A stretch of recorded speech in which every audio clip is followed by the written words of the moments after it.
എല്ലാവർക്കും നമസ്കാരം.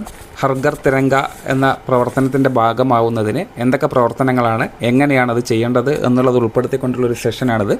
അംഗനവാടി പ്രവർത്തകർക്കും തങ്ങളുടെ പരിധിയിലുള്ള മറ്റ് ഗുണഭോക്താക്കൾക്കും കുടുംബാംഗങ്ങൾക്കൊക്കെ തന്നെ ഈ പ്രവർത്തനത്തിൽ പങ്കെടുക്കാവുന്നതാണ്.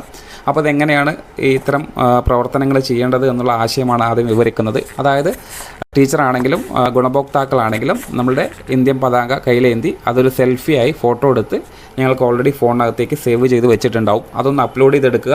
അതിനുശേഷം വിവരങ്ങളൊക്കെ കൊടുത്തതിന് ശേഷം ഒരു സർട്ടിഫിക്കറ്റ് നമുക്ക് ഡൗൺലോഡ് ചെയ്തെടുക്കാനും സാധിക്കുമെന്നുള്ളതാണ്. അപ്പോൾ അതിൻ്റെ പ്രവർത്തന രൂപമാണ് നമ്മൾ വിശദീകരിക്കുന്നതിന്. അതിന് നമ്മളൊരു ലിങ്ക് ഈ വീഡിയോയ്ക്ക് താഴെ ഡിസ്ക്രിപ്ഷനിൽ കൊടുത്തിട്ടുണ്ട്. ആ ലിങ്ക് ഒന്ന് ക്ലിക്ക് ചെയ്ത് കഴിഞ്ഞാൽ ഇത്തരത്തിലൊരു പേജിലോട്ടെത്തും. ഇവിടെ നെയിം എന്ന് ചോദിക്കുന്ന ഭാഗത്ത് നിങ്ങളുടെ നെയിം, ആരാണോ പങ്കെടുക്കുന്നത് അവരുടെ നെയിമാണ് അവിടെ കൊടുക്കേണ്ടത്. അതിനുശേഷം മൊബൈൽ നമ്പർ ചോദിക്കുന്നുണ്ട്. ആക്റ്റീവായിട്ടുള്ള നിങ്ങളുടെ മൊബൈൽ നമ്പർ അവിടെ കൊടുക്കുക. അതിനുശേഷം കൺട്രി അഥവാ രാജ്യം ചോദിക്കുന്നുണ്ട്. ഇന്ത്യയാണോ, ഇന്ത്യയിൽ പുറത്തുള്ള ഇന്ത്യക്കാരുണ്ടാവും, അതുകൊണ്ടാണ് അവിടെ അതർ എന്നുള്ള ഓപ്ഷൻ കൊടുത്തിട്ടുള്ളത്. ഇന്ത്യ എന്നുള്ളത് ചൂസ് ചെയ്യുന്ന സമയം തന്നെ അടുത്ത് ഓട്ടോമാറ്റിക്കായിട്ടൊരു ലൊക്കേഷൻ ടൈപ്പ് എന്ന് ചോദിക്കുന്നൊരു ചോദ്യം വരും. അവിടെ അർബൺ ആണോ റൂറൽ ആണോ എന്നുള്ളത് രേഖപ്പെടുത്തണം. അർബൺ എന്ന് പറയുന്നത് മുനിസിപ്പാലിറ്റി കോർപ്പറേഷൻ പരിധിയിൽ താമസിക്കുന്നവരാണ്. അല്ലാത്തവരൊക്കെ തന്നെ റൂറൽ എന്നാണ് മാർക്ക് ചെയ്യേണ്ടത്.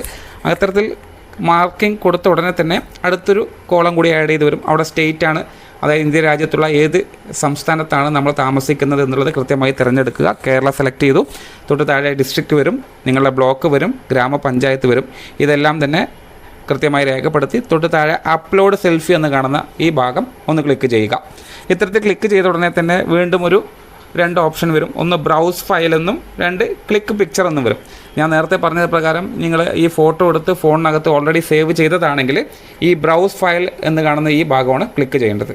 ഇത്തരത്തിൽ ക്ലിക്ക് ചെയ്യുന്ന സമയം നിങ്ങൾക്ക് നിങ്ങളുടെ ഫോണിൽ നിന്നും നേരത്തെ എടുത്തു വെച്ച ഫോട്ടോ അപ്ലോഡ് ചെയ്യാം.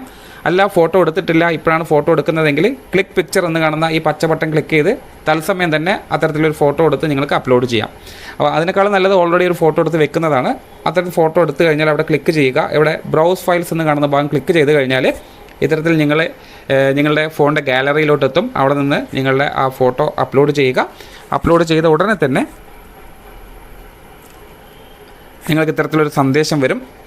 ഈ സന്ദേശത്തിൽ നിങ്ങളിപ്പോൾ അപ്ലോഡ് ചെയ്തിട്ടുള്ള ആ ഫോട്ടോ നിങ്ങൾക്ക് ഈ ഭാഗം കാണാൻ സാധിക്കും. തൊട്ട് താഴെ സബ്മിറ്റ് എന്ന് കാണുന്ന ഭാഗം ക്ലിക്ക് ചെയ്ത് കഴിഞ്ഞാൽ ഓട്ടോമാറ്റിക്കായിട്ട് വീഡിയോ ആയിട്ടോ അല്ലെങ്കിൽ താഴെ വന്നു കഴിഞ്ഞാൽ സർട്ടിഫിക്കറ്റ് ആയിട്ടോ നിങ്ങൾക്ക് ഇത്തരത്തിൽ ഡൗൺലോഡ് ചെയ്തെടുക്കാൻ സാധിക്കും. ഇങ്ങനെയാണ് ഹർഘർ തിരങ്ക എന്ന ക്യാമ്പയിൻ്റെ ഭാഗമാവുന്നത്. Thank you.